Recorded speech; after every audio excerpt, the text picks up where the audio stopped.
ദൈവവചനം ജീവനാകുന്നു. എബ്രായർക്ക് എഴുതിയ ലേഖനം 4-ാം അധ്യായം 12-ാം വാക്യം ഇപ്രകാരം പറയുന്നു: ദൈവത്തിന്റെ വചനം ജീവനും ചൈതന്യവുമുള്ളതായി ഇരുവായി തലയുള്ള ഏതു വാളിനേക്കാളും മൂർച്ചയേറിയതും പ്രാണനെയും സന്ധി മജ്ജകളെയും വേർപിടിക്കും വരെ തുളച്ച ചെല്ലുന്നതും ഹൃദയത്തിലെ ചിന്തനങ്ങളെയും ഭാവങ്ങളെയും വിവേചിക്കുന്നതും ആകുന്നു. നമ്മുടെ ജീവിതകാലം മുഴുവൻ നമുക്ക് ബൈബിൾ ഒരു ചരിത്ര പുസ്തകം പോലെ പഠിക്കുകയും സാധാരണ അറിവ് പ്രാപിക്കുകയും ചെയ്യാം.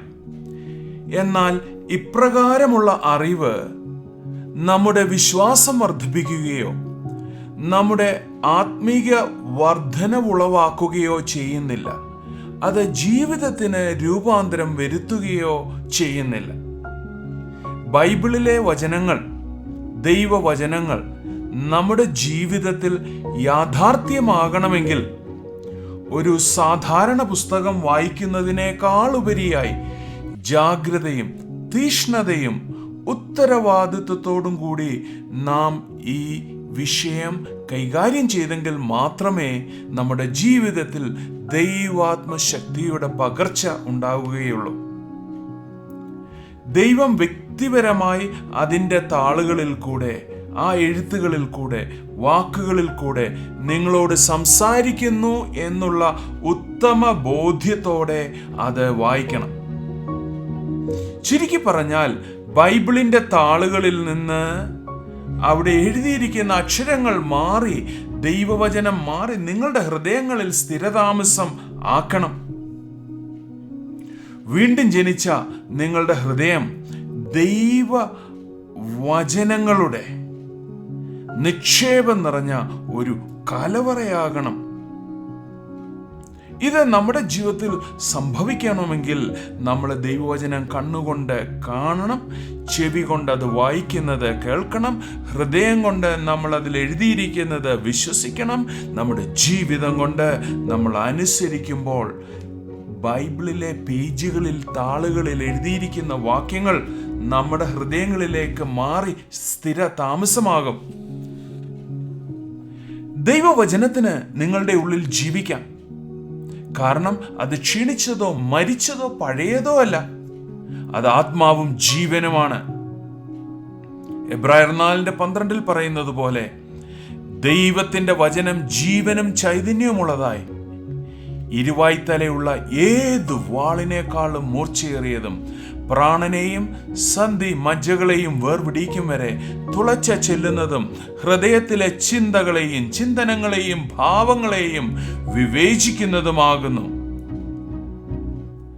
ദൈവം എപ്പോൾ ആ വചനം സംസാരിച്ചുവോ ആ മാത്രയിൽ തന്നെ, ആ നിമിഷം തന്നെ അതിൽ ദൈവത്തിന്റെ ജീവൻ ഉണ്ടായിരുന്നു. ആയിരക്കണക്കിന് വർഷങ്ങൾക്ക് മുമ്പ് തന്നെ അവ പറഞ്ഞതെങ്കിലും ഇന്നും ആ വചനങ്ങൾക്ക് പൂർണ്ണ ശക്തിയും പൂർണ്ണ ജീവനുമുണ്ട്. യോഹന്നാന്റെ സുവിശേഷം 6-ാം അധ്യായം 63-ാമത്തെ വാക്യം പറയുന്നത്, ജീവിപ്പിക്കുന്നത് ആത്മാവാകുന്നു, മാംസം ഒന്നിനും ഉപകരിക്കുന്നില്ല. യേശു പറഞ്ഞു, ഞാൻ നിങ്ങളോട് സംസാരിച്ച വചനങ്ങൾ, വാക്കുകൾ, അത് ആത്മാവും ജീവനുമാകുന്നു. ദൈവത്തിന്റെ വാക്കുകൾ, ദൈവവചനങ്ങൾ നിത്യമായതാണ്. സമയത്തിനോ സാഹചര്യത്തിനോ വ്യാപ്തിക്കോ അതിനെ നിർത്തുവാൻ സാധിക്കുകയില്ല, അതിൻ്റെ ശക്തിയെ തടയുവാൻ സാധിക്കുകയില്ല. കാലങ്ങൾക്കോ സമയത്തിനോ വ്യാപ്തിക്കോ അതിനെ നിർവചിക്കുവാനോ ഉൾക്കൊള്ളുവാനോ പരിമിതപ്പെടുത്തുവാനോ സാധിക്കുകയില്ല എന്ന് നിങ്ങൾ തിരിച്ചറിയണം. അതിനാണ് നിത്യമായത് എന്ന് പറയുന്നത്. അതുകൊണ്ട് നിങ്ങൾ ദൈവവചനം വിശ്വസിച്ച്, ഏറ്റെടുത്ത്, ഏറ്റുപറഞ്ഞ്, അനുസരിച്ച്, വീണ്ടും വീണ്ടും ഏറ്റുപറഞ്ഞ് ആ ദൈവശക്തി നിങ്ങളുടെ ഹൃദയത്തിൽ വസിക്കുകയും നിങ്ങൾ വിശ്വസിക്കുന്ന കാര്യങ്ങൾ അത് സാധ്യമാക്കുകയും ചെയ്യണം. ദൈവത്തിന്റെ പ്രവർത്തനം ഒരു ചക്രം തിരിയുന്നത് പോലാണ്, അല്ലെങ്കിൽ ദൈവവചനത്തിന്റെ പ്രവർത്തനം ഒരു ചക്രം തിരിയുന്നത് പോലാണ്. അത് ഉയരത്തിൽ നിന്ന് മഴ പെയ്തിറങ്ങുന്നത് പോലെ പിതാവായ ദൈവത്തിൽ നിന്ന് ആ ദൈവവചനം നമ്മുടെ നല്ല ഹൃദയം, നല്ല മണ്ണിലേക്ക് ഒരു മഴ പെയ്തിറങ്ങുന്നത് പോലെ അത് പെയ്തിറങ്ങുന്നു. വിശ്വാസത്തോടെ നാം അവയെ ഏറ്റുപറഞ്ഞ് ദൈവത്തിങ്കിലേക്ക് ഉയർത്തുമ്പോൾ ദൈവം ആ വചനത്തെ നമ്മുടെ ഉള്ളിൽ വെളിപ്പെടുത്തി തരുന്നു. യെശയ്യാ പ്രവാചകന്റെ പുസ്തകം 55-ാം അധ്യായം 10-11 വാക്യങ്ങൾ പറയുന്നത്, മഴയും ഹിമവും ആകാശത്ത് നിന്ന് പെയ്യുകയും വിതപ്പാൻ വിത്തും തിന്മാൻ ആഹാരവും നൽകത്തക്കവണ്ണം ഭൂമിയെ നനച്ച് ഫലവത്താക്കി വിളയിക്കുന്നത് പോലെ എൻ്റെ വായിൽ നിന്ന് പുറപ്പെടുന്ന എൻ്റെ വചനം ആയിരിക്കും. അത് വെറുതെ എൻ്റെ അടുക്കലേക്ക് മടങ്ങി വരാതെ എനിക്കിഷ്ടമുള്ളത് നിവർത്തിക്കുകയും ഞാൻ അയച്ച കാര്യം സാധിപ്പിക്കുകയും ചെയ്യും. ഇന്ന് നിക്ഷേപം നടത്തുവാൻ അല്പസമയം നിങ്ങൾ എടുക്കുക. ആദ്യം തന്നെ ദൈവം നിങ്ങളോട് വ്യക്തിപരമായി സംസാരിക്കുന്നു എന്ന മനോഭാവത്തോടെ ദൈവവചനം ബൈബിള് വായിക്കുവാൻ തുടങ്ങുക. സമാധാനത്തിന്റെയും ജീവന്റെയും വചനങ്ങൾ, സൗഖ്യത്തിന്റെ വാക്കുകൾ, വർധനവിന്റെ വാക്കുകൾ, സ്നേഹത്തിന്റെ വാക്കുകൾ, കുടുംബത്തിൽ അനുഗ്രഹത്തിന്റെ വാക്കുകൾ മാത്രം സംസാരിക്കുക. ജീവന്റെ വാക്കുകൾ മാത്രം കുടുംബത്തിലും സഹപ്രവർത്തകരോടും ഇന്നു മുതൽ സംസാരിക്കുക.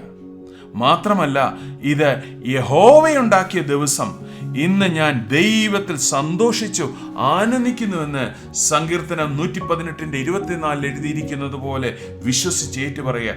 ഇത് ദൈവം യഹോവയുണ്ടാക്കിയ ദിവസം, ഇന്ന് ഞാൻ കർത്താവായ ദൈവത്തിൽ സന്തോഷിച്ച് അവന്റെ വചനത്തിൽ പുകഴ്ന്ന് ഞാൻ ആനന്ദിക്കുന്നു എന്ന് പറയുക.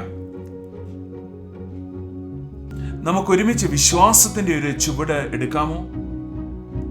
ദൈവത്തിൽ നിന്നുള്ള ഏത് വാക്കുകളാണ് ഇന്ന് നിങ്ങൾ നിങ്ങളുടെ ഹൃദയത്തിൽ നിക്ഷേപിച്ചിരിക്കുന്നത്? ദൈവത്തിൽ നിന്നുള്ള ഏത് വാക്കുകൾ, ഏത് വിത്ത്, ഏത് സീഡ്, ഏത് വാക്കുകളാണ് നിങ്ങളുടെ ഹൃദയം നല്ല നല്ല നിലമാകുന്ന നിങ്ങളുടെ ഹൃദയത്തിൽ ഇന്ന് വിതച്ചിരിക്കുന്നത്? അവയെ നിങ്ങളൊരു പുസ്തകത്തിൽ ഒരു ജേർണൽ എടുത്തിട്ട് ഒരു പുസ്തകത്തിൽ അത് എഴുതുക. അവയെ തുടർച്ചയായി നിങ്ങളുടെ കുടുംബത്തിൽ സഹോദരങ്ങൾ, മാതാപിതാക്കൾ, സഹപ്രവർത്തകരോട്, ഇത് നിങ്ങളുടെ സാഹചര്യത്തോട് അത് തുടർച്ചയായി സംസാരിക്കുക. നിങ്ങൾ അസാധ്യമെന്ന് ചിന്തിച്ചിരുന്ന കാര്യങ്ങൾ സാധ്യമാകുന്നത് നിങ്ങളുടെ കണ്ണുകൊണ്ട് തന്നെ നിങ്ങൾക്ക് നോക്കിക്കാണുവാൻ സാധിക്കും. അത് കാണുവാൻ സാധിക്കും. ദൈവം തീർച്ചയായും നിങ്ങൾക്ക് വേണ്ടി നിന്ന് വലിയ കാര്യങ്ങൾ ചെയ്യുവാൻ കഴിയുന്നത് നിങ്ങളുടെ കണ്ണുകൊണ്ട് തന്നെ നിങ്ങൾക്ക് കാണുവാൻ സാധിക്കും. കർത്താവിന്റെ സമാധാനം നിങ്ങളോടുകൂടെ ഇരിക്കുമാറാകട്ടെ. ആമേൻ.